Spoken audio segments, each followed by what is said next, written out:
Welcome to this conversation for and about men who are coping in a relationship without sex. I'm Irene Fehr, sex and intimacy coach, and I'm here with Ronnie Burke, who is a sex therapist. We're here to talk about this sensitive conversation. It's an important conversation to have about men's experience in a sexless relationship or a relationship where there is a reduction in sex due to particularly the woman's loss of interest in sex. Now, this is my area of expertise. As a sex and intimacy coach, I work with long term couples who see this reduction in passion, in connection, and in frequency in sex. And where there's usually a dynamic where there's a higher desire partner, typically the male, and a lower desire partner, typically the woman, where that causes a tremendous amount of distress for both people. And I help these couples break out of these patterns and help them to create sustainable, passionate sex lives that work equally for both partners. But I know this isn't the case for all couples. Sometimes both partners are not on board. And so this conversation is about particularly the men in those couples and their experience and what we can do to support you in coping with this and finding your way through this relationship. So I gave you a little bit of an introduction about myself. And so, Ronnie, I'd love to hear how you came into this work, what your focus is, and a little bit about yourself. Thank you so much, Irene. I'm very excited to be a part of this program, a part of this opportunity to develop support for men, because I feel it's very important. I'm a clinical social worker, sex therapist, and a group facilitator as well. And part of my work as a sex therapist was working with men, working with men and hearing their side of sexual frustration, sexual intimacy, the lack of sexual intimacy, sometimes when the woman had pain, sometimes when the man's feeling that he doesn't know whether he should initiate sex, sometimes when they've been in a relationship, as you say, in a very long time. And he feels totally that he has not enough support. And this is the area where I felt is so important. And this is why it's so important that we'll talk about it today. How important is for the men's side to be heard? Because usually men are very much non-talkers, don't like to talk about intimacy and so on and so forth. And even with their partner, it makes it more difficult. So in my position, I am here and we are here together to hear the man's side and support the men on this particular issue. And I'm very happy to be a part of this and thank you for the opportunity. Absolutely. And again, I want to say how important this conversation is about highlighting men's experience. And I'll share my story a little bit of what also inspired me to focus on men, and that is that over the years in doing couples work, I've received a tremendous number of letters from men who wrote to me sharing their heartbreak. And really, this is the word that just flew out of these letters from men, the heartbreak of not being able to connect to their partner sexually, to lose this part of themselves because their partner is not available and is oftentimes not really interested in doing the work to reconnect sexually, and how much it was affecting them in all areas of life. And we need to be talking about this and, like you said, providing support to men who feel very unsupported. Women typically are more likely to reach out to get emotional support. And I think this is true across all cultures where men get left behind. And that is to the detriment of their mental health, their energy, depression, certainly their availability to live their lives to the fullest. And so it is very important that we're having this. And I think it's important to understand that give validation to their feelings. Okay, when men feel that they are validated, then it helps them cope better with the situation. And support groups, ironically, are very difficult for men to open up their feelings. And when we're seeing this, I was actually overwhelmed at the amount of the time frame, time they took to open up and feel good about it, and talk about their feelings. It was like we expected be very little sharing. But what we discovered, and what we will discover hopefully, is that it's okay to share, and you're going to feel less alone because men need to talk, and I think that's important to realize that you're not alone in the situation. Yes. And hearing from other men's experience, understanding that, again, you're not alone and that a lot of the things that you're going through are common and understandable, that validation is really important. So, share a little bit more about what you've found in the men's group that you've done in terms of what men can experience and they can benefit from. Okay, first of all, I think that the initial feeling was that a lot of men who wished to join the group were a bit nervous. Okay, so my advice to you is don't feel nervous about joining because there's no pressure to speak. Okay, but when you hear other people talking about their own, when you hear validation for their feelings and how they are feeling, you will then be able to express your own self in a more comfortable and safe environment. And I think this safe environment allowed the group and allow men to feel their feeling of anger sometimes, the feeling of disappointment, and it's okay to feel these way. You don't have to hold it within your situation. You can feel the anger, you can share it, and you're not alone. I think the most important thing is to feel that you're not alone in the situation, and I think that's a major takeaway from the group that I'm sharing. That is very beneficial to this possible group that we're going to be doing. And you mentioned anger and disappointment, and one thing that I see in so many men who are in this position, where again their partner is either not initiating or is there out of obligation, which is a terrible feeling, which most men do not want, and or there is just non-availability at all. She's not available to talk about it, to work on this. And one of the key emotions that I see is grief, that we do not make enough space for. And it's really important to acknowledge that that men are going through a lot of grief. One piece is losing a part of themselves, that expression of their own sexuality with their partner. Another piece is grief about losing their lover, especially if in the beginning of the relationship they've had experiences that were connecting, that were loving, and that included sexuality and sexual expression. It could be losing the dream of the relationship that they have for themselves. And so that validation word is super critical here, that we validate and make space for that and allow men to have those feelings and to be validated by other men as well. Absolutely, and I think when you're talking about grief, I think a lot of areas where they don't allow themselves to grieve a situation beyond their control. And what's happening is they have this whole philosophy of the masculinity. I have to not show my feelings, and boys, men don't cry.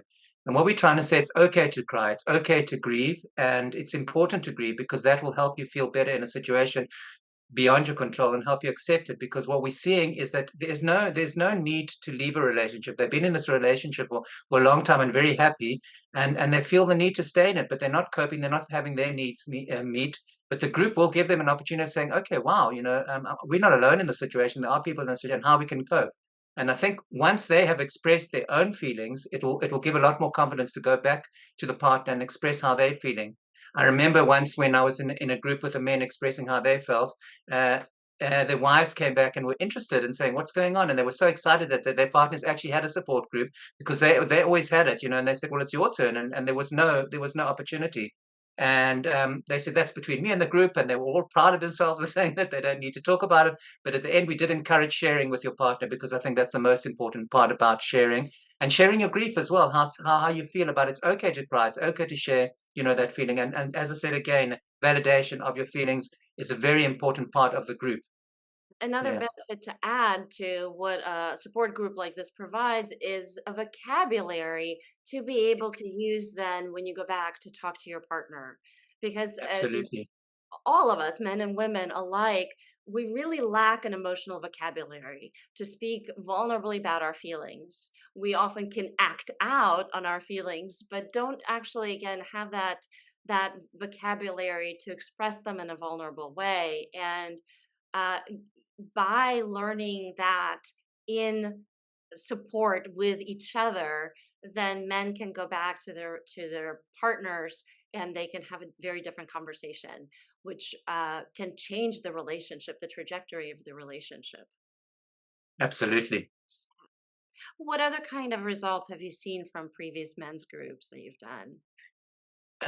What I did notice that, especially in the area of anger, okay, what men did is when they started expressing the anger to the extent that, well, this was a one-on-one in the group. It was a physical group, not. But what I did see is that a lot of men felt the need to punch back, for example, to let it out and express the anger, which helped a lot. And people really felt how strong that anger was. But having let out that anger, I saw a difference. Okay, we can see a difference of feeling, wow, okay, it's finally I've let it out and I'm not so angry. I wouldn't use the word anger. I would use disappointment more than anger.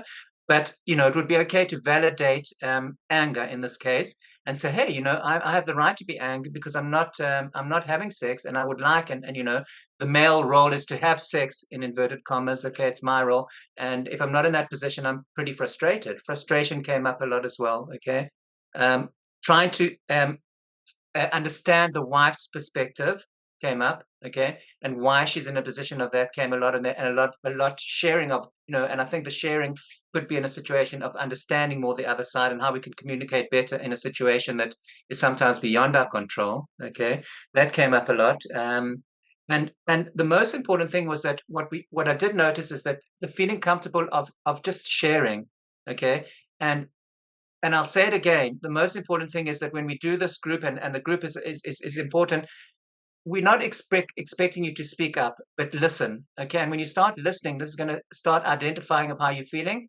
And once you start expressing your feeling and allowing yourself to speak out, and it's okay to speak out and feeling validation to the group, you'll feel fine and you'll feel wonderful, and it will change your whole perspective towards your partner. So I think a lot of that came up in terms of, I remember the one person that did not speak. He said, I'm coming, but I'm just going to check it out. And if I'm not happy with one meeting, I'm leaving. He stayed the whole meeting, which is great, and started speaking and expressing. In fact, he once said, okay, you can stop talking now, it's fine. He was so happy to open up. And I think that's the most important, the confidence of, okay, wow, I've got a place to talk about how I'm feeling finally, because men build it up, okay? And they have the feeling of maybe building it up too much, and then unfortunately it will come out in a negative sense with anger. And this is what we're trying to prevent, having this forum where it's okay to feel the way you feel. Yeah. And what you said about how men don't allow themselves to feel disappointment and then they hold that in, I think it speaks to this cultural conditioning around men to be stoic, right? Yeah. It's like nothing affects you, nothing lands and sticks. You can move through everything, which is of course very important and powerful. And emotionally, that's detrimental to men's energy and health and wellness and resilience.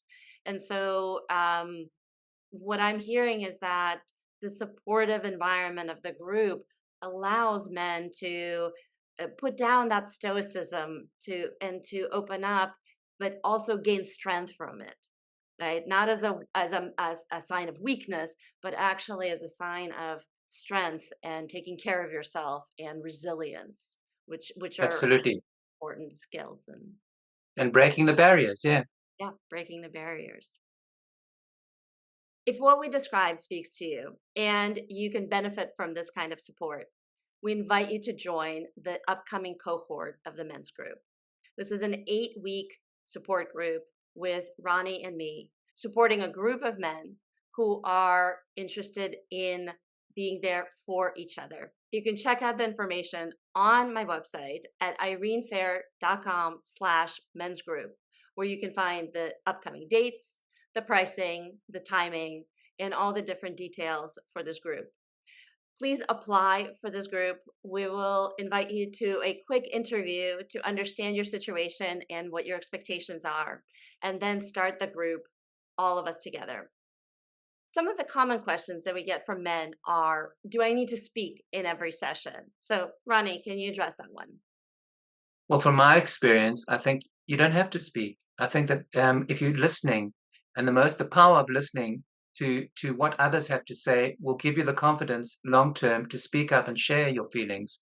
So I feel it's very important that to come to the group, please don't feel any pressure whatsoever. We will not pressurize you. You will not feel pressurized. It's a huge advantage to come and listen.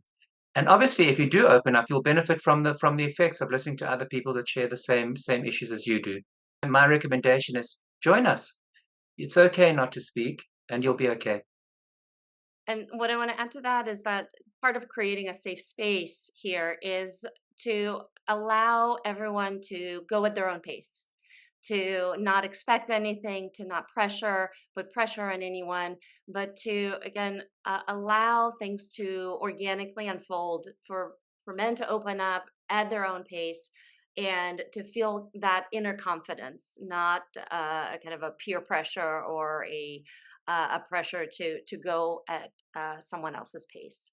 So that's critical. Absolutely. And I think one thing that we didn't clarify is it will be a closed group, so you'll feel very comfortable. There won't be people coming in and out of the group.